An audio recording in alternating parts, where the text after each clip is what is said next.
Okay, so let's get right into it. We're going to unpack a political standoff that's threatening to shake the very foundations of the world's largest democracy. It's a story that involves some pretty explosive claims of mass vote rigging, a powerful government body that's on the defensive, and a huge question that's hanging over everything. Can India's elections truly be trusted? It all kicked off with this one single phrase from a major political figure, Rahul Gandhi. Now, he wasn't just hinting that there were problems. He stood up and claimed he was holding an atom bomb of evidence, something that could prove systematic fraud in the elections. And this wasn't just talk. He put a number on it, and it's a massive one. He alleged that in just one small area of Bengaluru, a single city, there were over 100,000 votes that were completely fraudulent. I mean, just think about that number for a second. That is an astronomical figure for just one neighborhood. And that really gets us to the heart of the issue, right? What are we really looking at here? Is this a genuine bombshell, an expose that could uncover a real democratic crisis? Or is it a calculated political attack, one designed specifically to undermine the very institution that runs India's elections, the Election Commission? So, what exactly was inside this so-called atom bomb of evidence?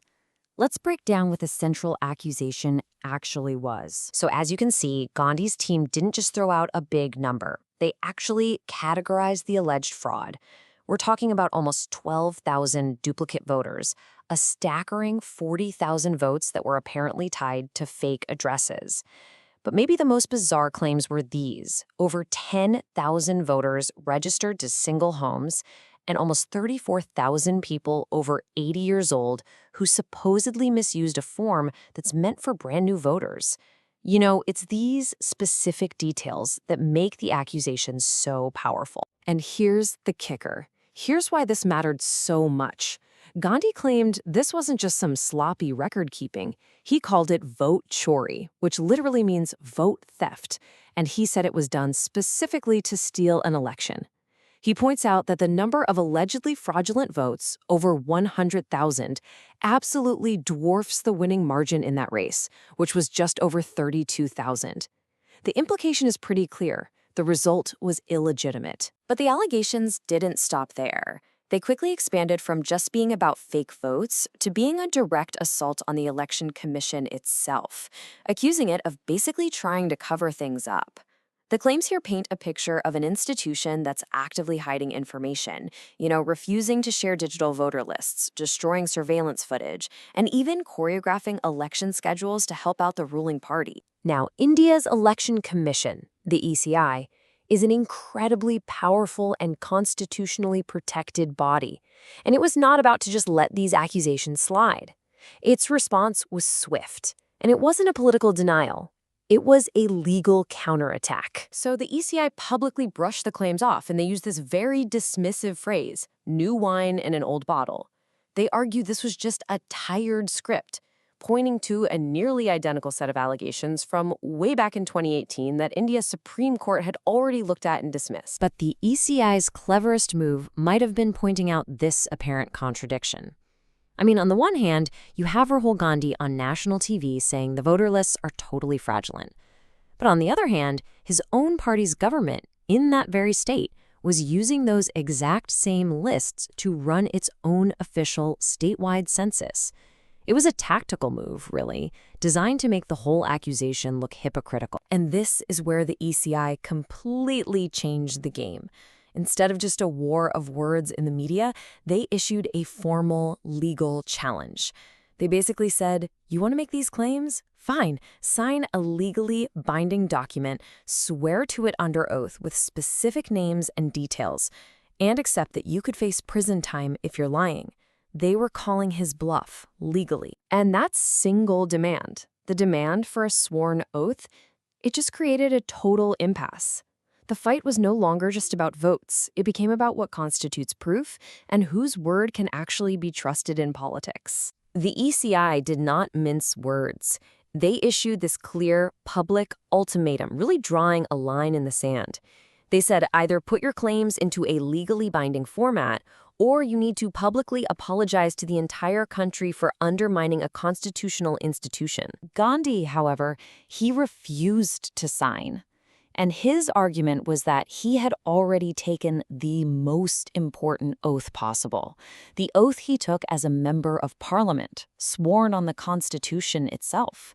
He was basically arguing that his word as an elected official should be enough, and he wasn't going to submit to what he saw as just a secondary bureaucratic oath. But while this whole political battle was raging, reporters on the ground actually started checking the facts.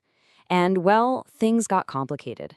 For example, in one of the most specific claims, a house supposedly packed with 80 fake voters for the ruling party, investigators found the owner was actually a supporter of Gandhi's own party. It was a detail that suggested the black and white story of fraud wasn't quite so simple. So, with both sides completely dug in, the natural question comes up. If the politicians and the election commission are at a total standstill, can the Supreme Court step in and resolve all this? On the surface, it's pretty tricky. The Indian Constitution has a specific rule, Article 329B, that acts as a major roadblock. It's designed to protect the election process from getting endlessly derailed by lawsuits while it's still going on. The standard procedure is to wait until it's all over and then file a formal legal challenge. However, the Supreme Court has a kind of constitutional superpower. It's called Article 142. Think of it as a complete justice clause. It gives the court this extraordinary authority to step in and make any order it thinks is necessary, when it feels the normal rules aren't enough to solve a crisis. It's their ultimate safety valve. And there's a recent, powerful precedent for the court using these powers. Just last year, it intervened to completely change how the election commissioners themselves are appointed.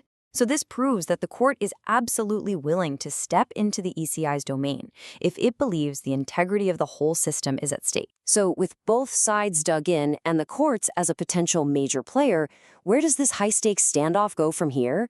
Let's just look at the potential outcomes. Well, this could play out in a few key ways. For Rahul Gandhi, if he can't back up his claims under oath, he could face serious legal blowback, like defamation. For the ECI, this whole affair might push them to create stricter rules on what politicians can even allege during a campaign. And for the Supreme Court, well, it's almost certainly not going to change an election result, but it could invoke its complete justice power to force massive audits or new transparency rules for all future elections. Ultimately, this entire standoff boils down to one of the deepest dilemmas any democracy faces. How do you protect the vital right to scrutinize powerful institutions without letting those very challenges erode the public's faith in democracy itself? It's a tightrope walk over a political canyon with no safety net in sight.